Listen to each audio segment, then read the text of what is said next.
Hi, it's Bronwen Logan here from Reiki Women Podcasts. And today I have with me the lovely Loretta Carraro. And she's a Reiki practitioner and teacher from Melbourne in Australia, a fellow Aussie, yay. And she runs a business called Nourish Energy.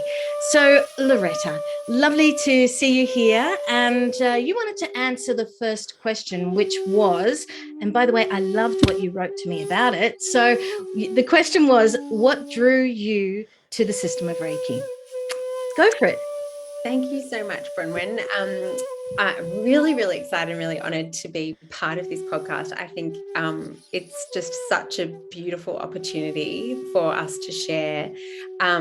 For me personally, I started learning Reiki while I was pregnant with my first child, and I noticed that for me, it was this beautiful way to really do something for myself. When I became a mum, I noticed that I really got into this, this pattern of overgiving all the time and really being there for my daughter and my husband and always giving. I felt to the point where I probably was giving too much and not looking after and taking care of myself.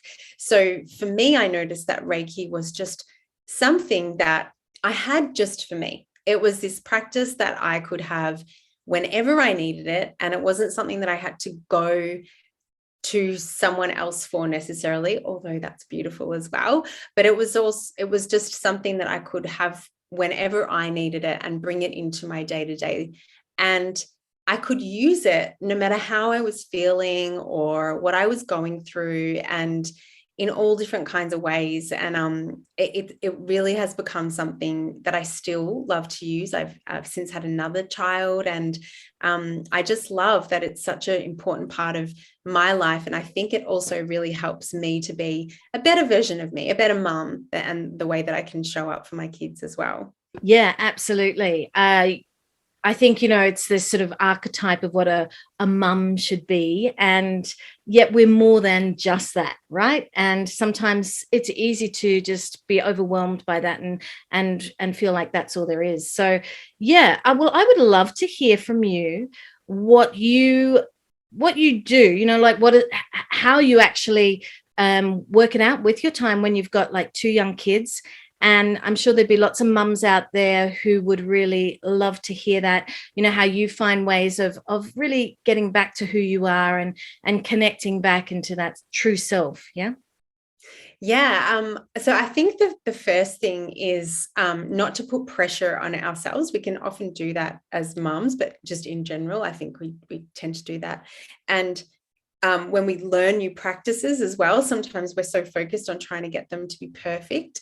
But with Reiki, I've noticed that for me, the best thing to do is really remove that pressure of needing it to look a certain way and be a certain way, and rather just prioritize it. That's the most important thing, is prioritizing it in my day somehow and some way. So it looks really different days. Sometimes, I might get a full half an hour in the morning to myself where I can actually practice Reiki. And then other days it's just laying down with my child and doing some Reiki on myself, and allowing them to also soak up those beautiful vibes. And other times it's just making a hot cup of tea and also just practicing Reiki with my little ritual, with my morning ritual of making a morning cup of tea. So it's just finding different ways, however it might look, whether it be 5 minutes or half an hour, an hour, or whatever it is, but just knowing that it's perfect. And as I think what is most important is just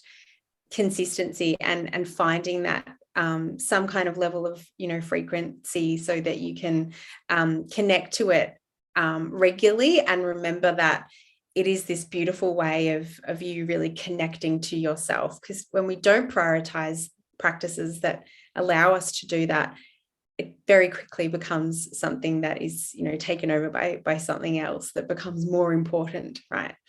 Yeah, absolutely. And I know that Usui is apparently said, first we need to heal ourselves before we can heal others. And, that's not saying that we have to be perfect before we can do anything, but that idea that it is a priority, which is what you're saying. Yeah. So the priority being working on ourselves, and then we're going to be a great support for others at the same time. Very true.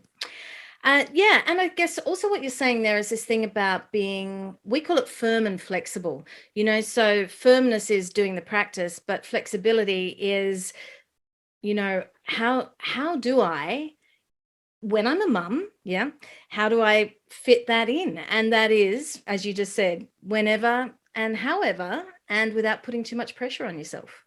Yes. Oh, I love that. I love that so much. I think, I've also just thought about, sometimes we can really focus on the practice of Reiki, like that physical practice of actually doing hand positions and all of that. But of course, there are the precepts and connecting with those, and like there's the other parts of Reiki as well that we remember, and knowing that just even having those around, like putting them on your fridge as a reminder, and things like that, so that you can have little reminders of Reiki during your day, and different ways to connect with it.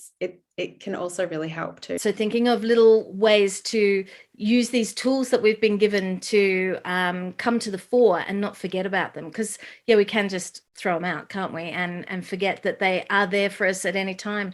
My favorite is just taking a deep breath, right down into the deep belly, into the hara, and just remembering that sense of connection that we already are, and really coming from that space whenever we need it.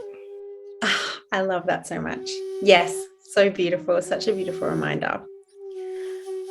Thank you so much for being here with us and being a voice for women, especially for mums, and not to forget the people who may not have children but are working in that same way as being the mum for their work colleagues, their friends, their, family. Thank you very much, Loretta, and have an amazing, beautiful day. You too. Thank you so much, Bronwen.